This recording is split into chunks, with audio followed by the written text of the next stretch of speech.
ನಮಸ್ಕಾರ ಸ್ನೇಹಿತರೆ. ಬಾಡಿಗೆ ಮನೆಯಲ್ಲಿ ಇರುವವರು ಈ ಚಿಕ್ಕ ಪುಟ್ಟ ವಾಸ್ತು ನಿಯಮಗಳನ್ನು ಆಚರಿಸಿದರೆ ಇನ್ನು ನೀವು ಮುಟ್ಟಿದ್ದೆಲ್ಲ ಚಿನ್ನವಾಗುತ್ತದೆ. ಸ್ವಂತ ಮನೆ ಕಟ್ಟಿಕೊಳ್ಳುವ ಯೋಗ ಬರುತ್ತದೆ.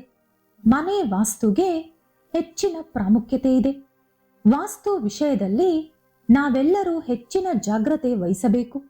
ನಮ್ಮ ಮನೆಗೆ ಸಂತೋಷ, ಆರೋಗ್ಯ, ಐಶ್ವರ್ಯ ಬರಬೇಕು ಅಂದರೆ ನಮ್ಮ ಮನೆಯ ವಾಸ್ತು ಮೇಲೆ ಅವಲಂಬಿಸಿರುತ್ತದೆ. ನೀವು ಸ್ವಂತ ಮನೆಯಲ್ಲಿದ್ದರೂ ಬಾಡಿಗೆ ಮನೆಯಲ್ಲಿದ್ದರೂ ವಾಸ್ತು ಅನ್ನೋದು ತುಂಬಾ ಮುಖ್ಯ. ಮುಖ್ಯವಾಗಿ ಬಾಡಿಗೆ ಮನೆಯಲ್ಲಿರುವವರು ವಾಸ್ತು ವಿಷಯದಲ್ಲಿ ಹೆಚ್ಚಿನ ಜಾಗ್ರತೆ ತೆಗೆದುಕೊಳ್ಳಬೇಕು. ಇಲ್ಲದಿದ್ದರೆ ಜೀವನದಲ್ಲಿ ಏಳಿಗೆಯಾಗಲಿ ಸ್ವಂತ ಮನೆಯಾಗಲಿ ಬರೀ ಕನಸಾಗಿ ಉಳಿದು ಹೋಗುತ್ತದೆ. ಹಾಗಾಗಿ ಬಾಡಿಗೆ ಮನೆಯವರಿಗೆ ಕೆಲವು ಶಕ್ತಿಯುತವಾದ ವಾಸ್ತು ಪರಿಹಾರಗಳನ್ನು ಈ ವಿಡಿಯೋದಲ್ಲಿ ತಿಳಿಸ್ಕೊಡ್ತೀನಿ. ವಿಡಿಯೋ ಶುರು ಮಾಡೋಕ್ಕೂ ಮುಂಚೆ ನೀವಿನ್ನೂ ನಮ್ಮ ಚಾನೆಲ್ ಅನ್ನು ಸಬ್ಸ್ಕ್ರೈಬ್ ಮಾಡ್ಕೊಂಡಿಲ್ಲ ಅಂದ್ರೆ ಖಂಡಿತ ಈಗಲೇ ಸಬ್ಸ್ಕ್ರೈಬ್ ಮಾಡ್ಕೊಳ್ಳಿ. ಹಾಗೆ ಈ ವಿಡಿಯೋ ಇಷ್ಟ ಆದ್ರೆ ಮರೀದೆ ಒಂದು ಲೈಕ್ ಕೊಡಿ. ನಾವು ಸ್ವಂತ ಮನೆ ಕಟ್ಟಿಕೊಂಡಾಗ ಗೃಹ ಪ್ರವೇಶ ಮಾಡಿ ಹಾಲು ಉಕ್ಕಿಸುತ್ತೇವೆ. ಆದರೆ ಬಾಡಿಗೆ ಮನೆಗೆ ಹೋದಾಗ ಯಾವ ಪರಿಸ್ಥಿತಿಯಲ್ಲೂ ಹಾಲು ಉಕ್ಕಿಸಬಾರದು. ನೀವು ಬಾಡಿಗೆ ಮನೆಯಲ್ಲಿ ಹಾಲು ಉಕ್ಕಿಸಿದರೆ ಆ ಶುಭ ಫಲವೆಲ್ಲ ಕೂಡ ಆ ಮನೆ ಓನರ್ಗೆ ಸೇರುತ್ತದೆ. ಹಾಗಾಗಿ ನೀವು ಬಾಡಿಗೆ ಮನೆಗೆ ಹೋಗಬೇಕು ಅಥವಾ ಮನೆ ಬದಲಾಯಿಸಬೇಕು ಅಂದ್ರೆ ಒಂದು ಒಳ್ಳೆ ದಿನ ನೋಡ್ಕೊಂಡು ಮನೆ ಬದಲಾಯಿಸಿದರೆ ಸರಿ ಹೋಗುತ್ತೆ. ಅದು ಮಾತ್ರ ಅಲ್ಲದೆ ಬಾಡಿಗೆ ಮನೆಯಲ್ಲಿ ಹಾಲು ಉಕ್ಕಿಸಿದರೆ ನೀವು ಸ್ವಂತ ಮನೆ ಕಟ್ಟಿಕೊಳ್ಳುವ ಅವಕಾಶ ತುಂಬಾ ಕಡಿಮೆಯಾಗುತ್ತದೆ. ಇನ್ನು ಬಾಡಿಗೆ ಮನೆಗೆ ಹೋಗೋರು ಸೌತ್ ಫೇಸಿಂಗ್ ಅಂದ್ರೆ ದಕ್ಷಿಣದ ಕಡೆ ಮುಖ ಮಾಡಿರುವ ಮನೆಯನ್ನು ಆಯ್ಕೆ ಮಾಡ್ಕೋಬೇಕು. ದಕ್ಷಿಣದ ಕಡೆ ಮನೆ ಮುಖ ಮಾಡಿದ್ದರೆ ಕೆಟ್ಟದ್ದು ಅಂತ ಹೇಳ್ತಾರೆ. ಆದ್ರೆ ಅದು ಸ್ವಂತ ಮನೆಗೆ ಮಾತ್ರ ಅನ್ವಯಿಸುತ್ತದೆ, ಬಾಡಿಗೆ ಮನೆಗೆ ಅಲ್ಲ.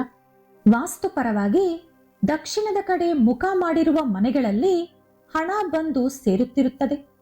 ಅದೇ ರೀತಿ ಪೂರ್ವದ ಕಡೆ ಮುಖ ಮಾಡಿರುವ ಮನೆಗಳಲ್ಲಿ ದೇವತೆಗಳು ಪ್ರವೇಶಿಸುತ್ತಾರೆ.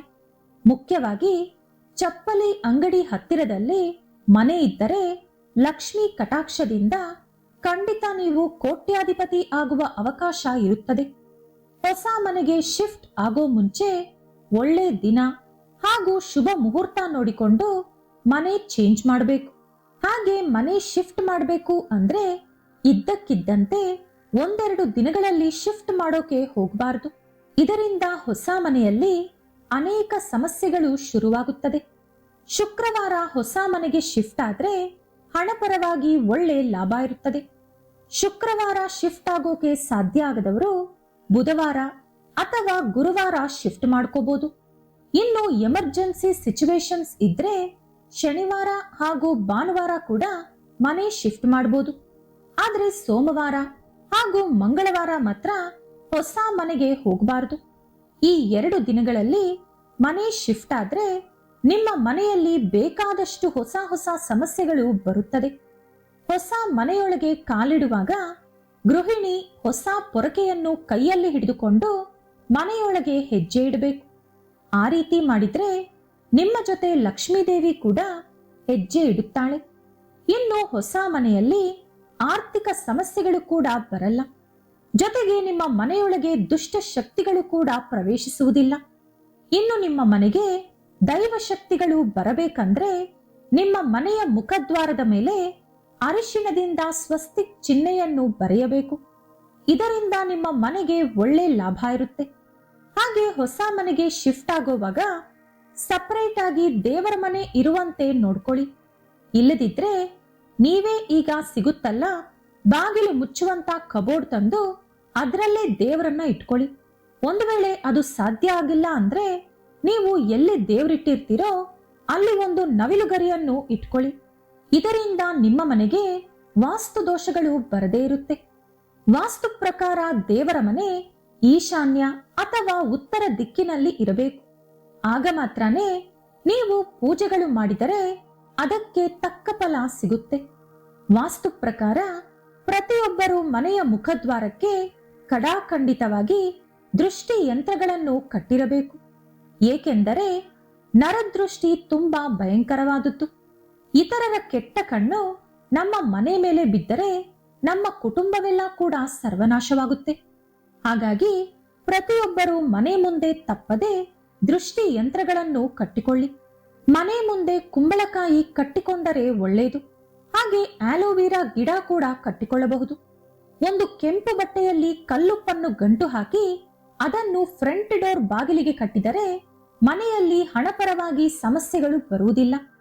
ಈಶಾನ್ಯ ದಿಕ್ಕಿನಲ್ಲಿ ಭಾರ ಇಡಬಾರದು. ಮನೆ ಈಶಾನ್ಯ ಯಾವಾಗಲೂ ಖಾಲಿಯಾಗಿರಬೇಕು.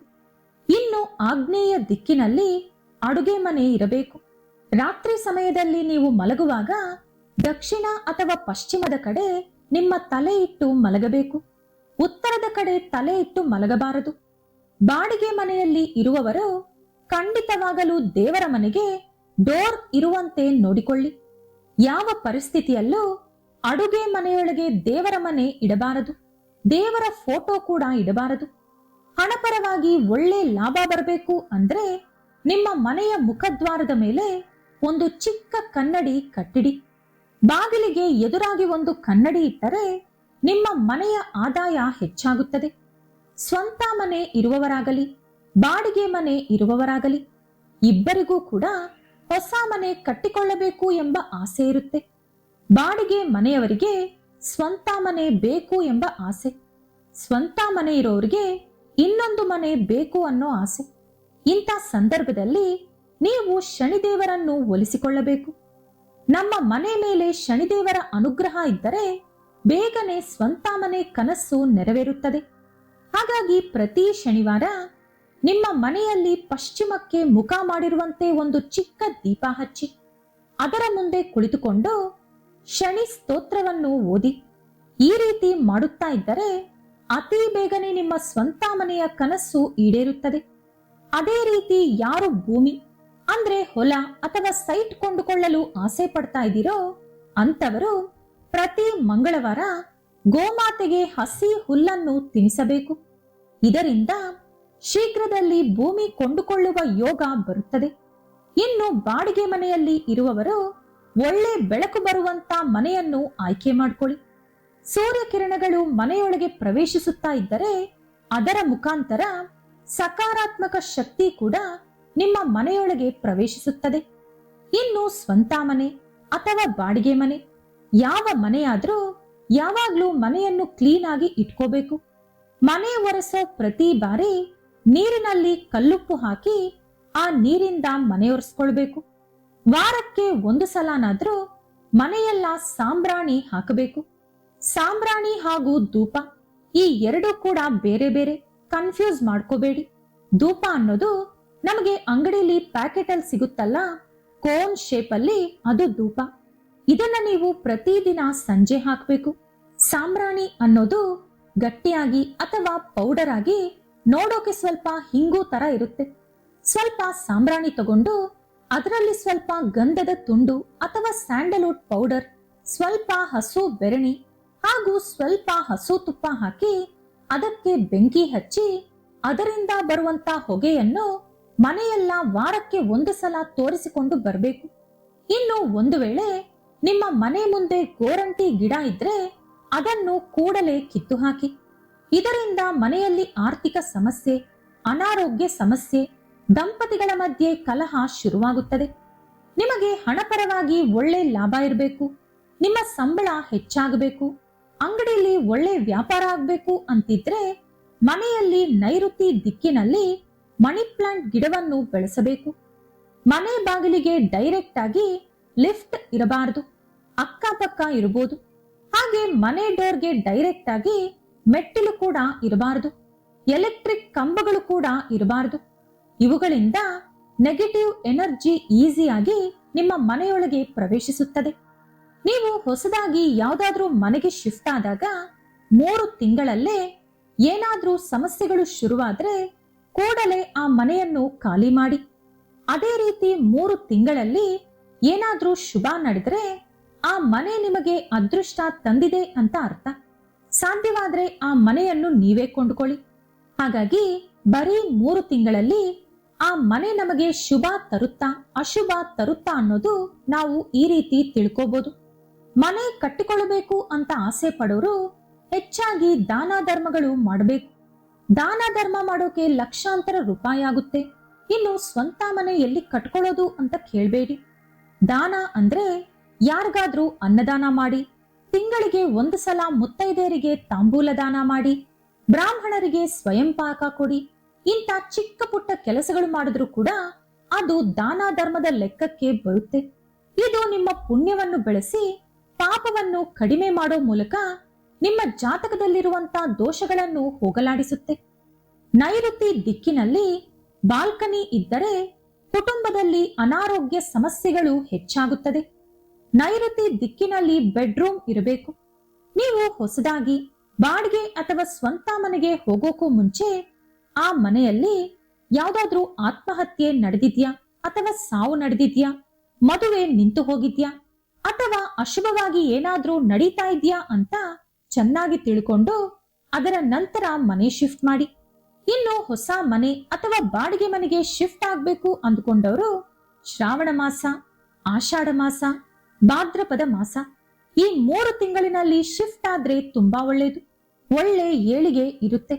ಈ ವಿಡಿಯೋ ಇಷ್ಟ ಆದ್ರೆ ಲೈಕ್ ಮಾಡಿ, ಶೇರ್ ಮಾಡಿ. ಇಂಥ ಹೆಚ್ಚಿನ ಉತ್ತಮ ಮಾಹಿತಿಗಳಿಗಾಗಿ ತಪ್ಪದೇ ನಮ್ಮ ಚಾನೆಲ್ ಅನ್ನು ಸಬ್ಸ್ಕ್ರೈಬ್ ಮಾಡ್ಕೊಳ್ಳಿ. ನಾಳೆ ಮತ್ತೊಂದು ವಿಡಿಯೋದೊಂದಿಗೆ ಪುನಃ ಭೇಟಿಯಾಗೋಣ. ಧನ್ಯವಾದಗಳು.